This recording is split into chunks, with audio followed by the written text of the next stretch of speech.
Bismillahirrahmanirrahim. Assalamualaikum warahmatullahi wabarakatuh. Saya Silma Kumairo Astin dari kelompok 4 bersama Ummu Latifah. Di sini saya akan menjelaskan mengenai baik dan buruk bagi penegak hukum. Untuk sebab yang pertama, pengertian baik dan buruk. Baik dari segi bahasa, terjemahan dari kata khair dalam bahasa Arab atau good dalam bahasa Inggris. Ada beberapa tokoh yang menjelaskan mengenai baik. Untuk yang pertama, menurut Louis Makhlouf dalam kitabnya Munjid, baik yaitu sesuatu yang telah mencapai kesempurnaan. Menurut Webster New Century Dictionary, baik adalah sesuatu yang menimbulkan rasa keharusan dalam kepuasan, kesenangan, persesuaian, dan seterusnya. Ada lagi yang mengatakan bahwa baik atau kebaikan adalah sesuatu yang diinginkan, yang diusahakan, dan menjadi tujuan manusia. Sedangkan buruk dari segi bahasa, dalam bahasa Arab, buruk dikenal dengan istilah syarr yang diartikan sebagai sesuatu yang tidak baik, yang tidak seperti yang seharusnya, yang tak sempurna dalam kualitas, di bawah standar, keji, jahat, atau tidak bermoral dan tidak menyenangkan. Secara istilah, buruk yaitu sesuatu yang dinilai sebaliknya dari yang baik dan tidak disukai kehadirannya oleh manusia. Mengenai baik dan buruk itu ada juga yang berpendapat bahwa baik dan buruk itu subjektif dan relatif. Maksudnya baik bagi seseorang belum tentu baik bagi orang lain. Sesuatu yang baik itu bagi seseorang apabila hal tersebut berguna untuk tujuannya, maupun yang buruk tersebut tidak berguna bagi tujuannya.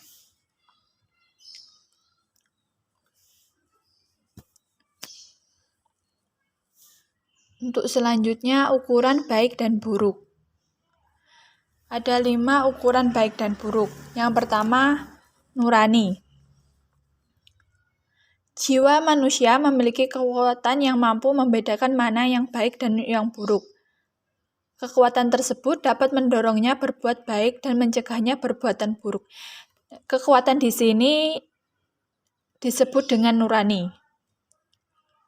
Karena dalam jiwanya akan merasa bahagia jika telah berbuat baik dan merasa tersiksa jika telah berbuat buruk. Perbedaan kekuatan tersebut akan menyebabkan perbedaan persepsi tentang sesuatu yang dianggap baik dan yang dianggap buruk. Sehingga masing-masing individu memiliki kekuatan yang berbeda satu sama lain.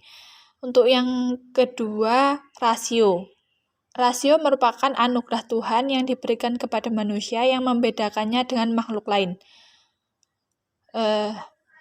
Rasio ini dimiliki manusia untuk menimbang mana perkara yang baik dan mana yang buruk. Dengan rasio atau akalnya, manusia dapat menilai bahwa perbuatan yang berakibat baik layak untuk disebut baik, begitu pula dengan sebaliknya. Penilaian rasio ini menurut manusia terus akan berkembang dan mengalami perubahan sesuai dengan pengalaman yang mereka miliki. Ukuran yang ketiga, adat atau adat istiadat ini berlaku dalam kelompok atau masyarakat tertentu, menjadi salah satu ukuran baik dan buruk anggotanya dalam berperilaku. Melakukan sesuatu yang tidak menjadi kebiasaan masyarakat atau kelompok akan menjadi problem dalam berinteraksi. Di sini masing-masing kelompok atau masyarakat tertentu memiliki batasan-batasan tersendiri tentang hal-hal yang harus diikuti dan harus dihindari. sesuatu yang dianggap baik bagi masyarakat belum tentu menurutnya baik menurut masyarakat lain. Sehingga mereka akan mendidik dan mengajarkan anak-anak mereka untuk melakukan kebiasaan-kebiasaan yang mereka anggap baik dan melarang melakukan sesuatu yang tidak menjadi kebiasaan mereka atau adat di masyarakat tersebut. Untuk ukuran yang keempat, pandangan individu. Kelompok atau masyarakat tertentu memiliki anggota kelompok atau masyarakat yang secara individual memiliki pandangan atau pemikiran yang berbeda dengan kebanyakan orang di kelompoknya. Masing-masing individu ini memiliki pandangan dan pemikiran tersendiri meski harus berbeda dengan kelompok atau masyarakatnya. Dan masing-masing individu tersebut memiliki hak untuk menentukan mana yang dianggapnya baik untuk dilakukan dan mana yang dianggapnya buruk. Tidak mustahil apa yang semula dianggap buruk oleh masyarakat akhirnya dianggap baik karena terdapat seseorang yang berhasil meyakinkan kelompoknya bahwa apa yang dianggapnya buruk adalah baik. Ukuran yang kelima yaitu norma agama. Seluruh agama di dunia ini mengajarkan kebaikan. Ukuran baik dan buruk menurut norma agama lebih bersifat tetap bila dibandingkan dengan nurani, rasio, adat istiadat, dan pandangan individu. Keempat ukuran tersebut, nurani, rasio, adat istiadat, dan pandangan individu bersifat relatif dan dapat berubah sesuai dengan ruang dan waktu. Ukuran baik dan buruk yang berlandaskan norma agama lebih dapat dipercaya dan dipertanggungjawabkan karena norma agama merupakan ajaran Tuhan. Di samping itu, ajaran Tuhan lebih bersifat universal, lebih terhindar dari subjektivitas individu maupun kelompok. Mungkin itu yang dapat saya sampaikan untuk materi subbab yang ketiga, dan yang keempat akan dijelaskan oleh Mbak Umu Latifah.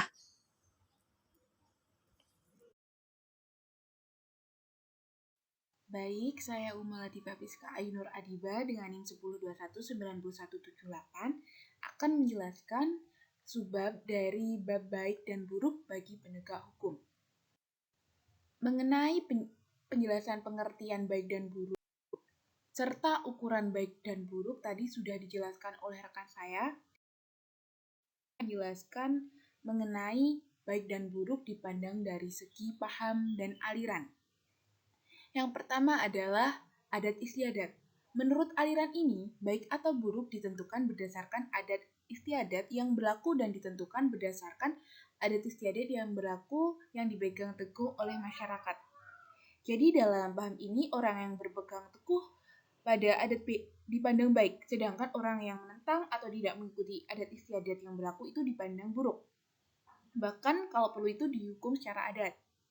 Selanjutnya adalah hedonisme.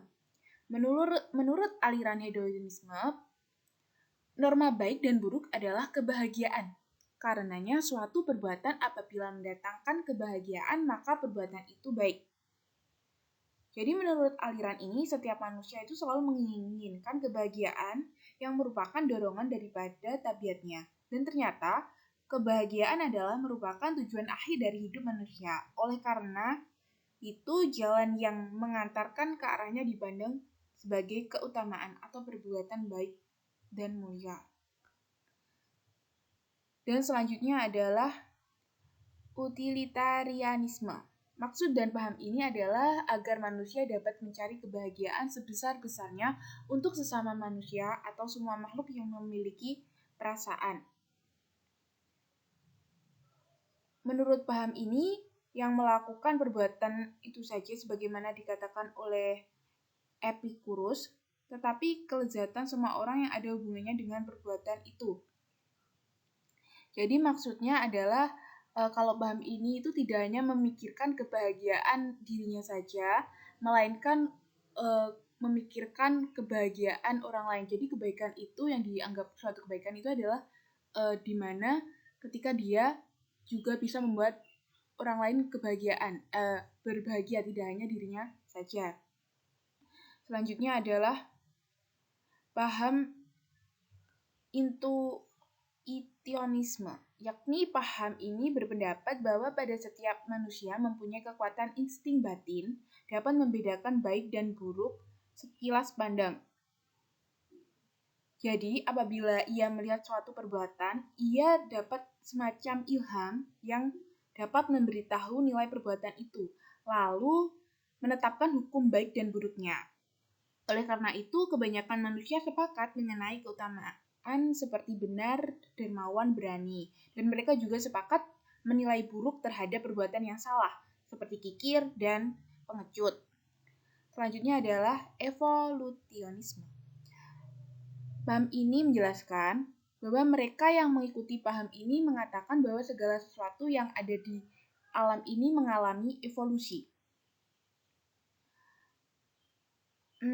Paham ini berpendapat bahwa perbuatan akhlak tumbuh secara sederhana, kemudian berangsur-angsur meningkat sedikit demi sedikit berjalan ke arah cita-cita yang dianggap sebagai tujuan. Perbuatan itu baik bila dekat dengan cita-cita tersebut, namun akan menjadi dianggap buruk jika jauh dari cita-cita tersebut.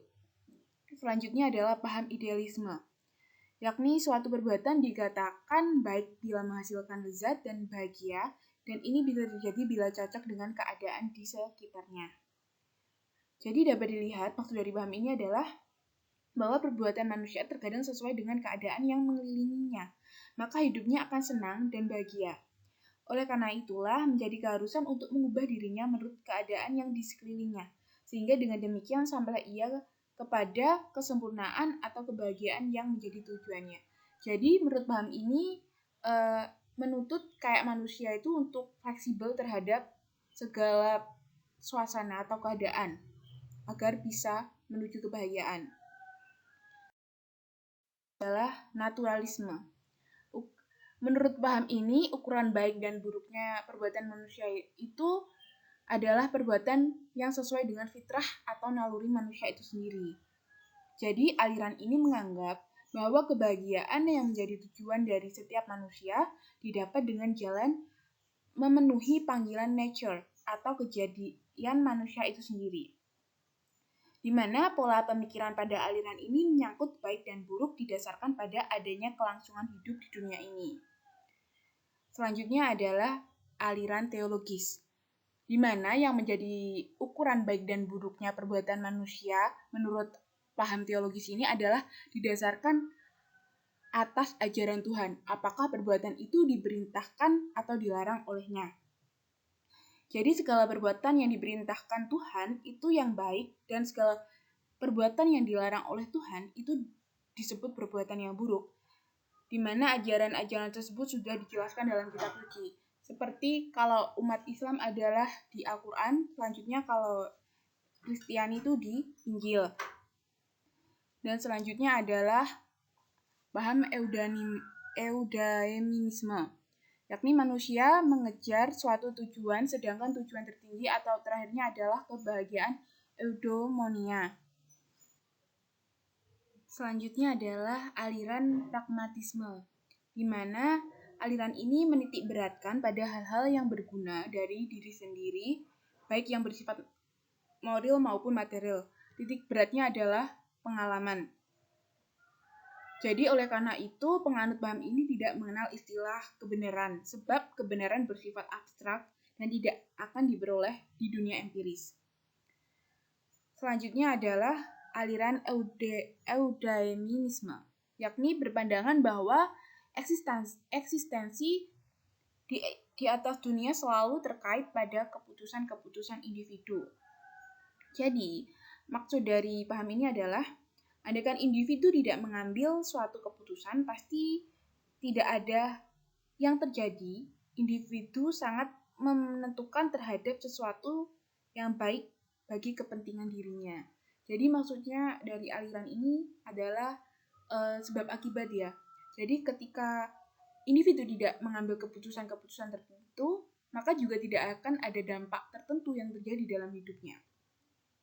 Dan yang terakhir adalah paham deontologi, di mana menurut paham ini suatu tindakan dianggap baik bukan berdasarkan tujuan ataupun tampak perbuatan itu, tetapi berdasarkan tindakan itu sendiri.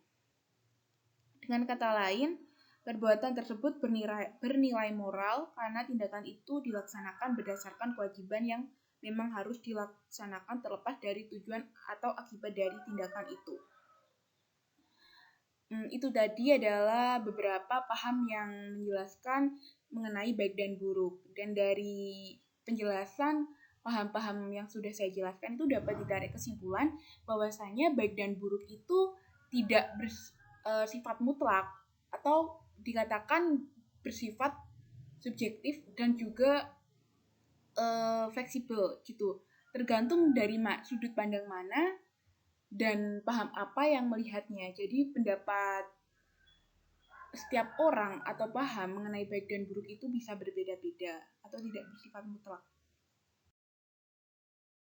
Selanjutnya adalah fungsi baik dan buruk dalam pembentukan akhlak penegak hukum. Yang pertama adalah sebagai orientasi bagi usaha manusia untuk menjawab suatu pertanyaan yang amat fundamental, yakni bagaimana seharusnya bertindak. Karena dengan manusia mengetahui baik dan buruk, dia juga akan tahu bagaimana seharusnya bertindak. Karena jika dia tahu mengenai baik dan buruk, di mana baik itu harusnya dilakukan dan buruk itu harusnya dihindari, itu juga akan menjadi penuntun bagaimana dia bertindak. Dan yang kedua adalah akan membantu penegak hukum untuk lebih mampu mempertanggungjawabkan tugas dan wewenang serta kewajiban sebagai aparatur penegak hukum. Di mana sebagai penegak hukum itu juga memiliki wewenang serta kewajiban. Dan di situ diperlukan baik dan buruk. Jika seseorang penegak hukum mengetahui baik dan buruk, seperti yang sudah saya jelaskan tadi, jika baik itu pasti harusnya dilakukan dan buruk itu harusnya dihindari, itu juga akan membantu untuk lebih mempertanggungjawabkan tugas sebagai seorang penegak hukum. Apalagi seorang penegak hukum itu dituntut untuk bisa menegakkan mana yang baik dan mana yang benar. Dan juga harus bersikap adil. Itu saja yang dapat saya sampaikan. Apabila ada kurangnya saya mohon maaf. Akhirul kata, wassalamualaikum warahmatullahi wabarakatuh.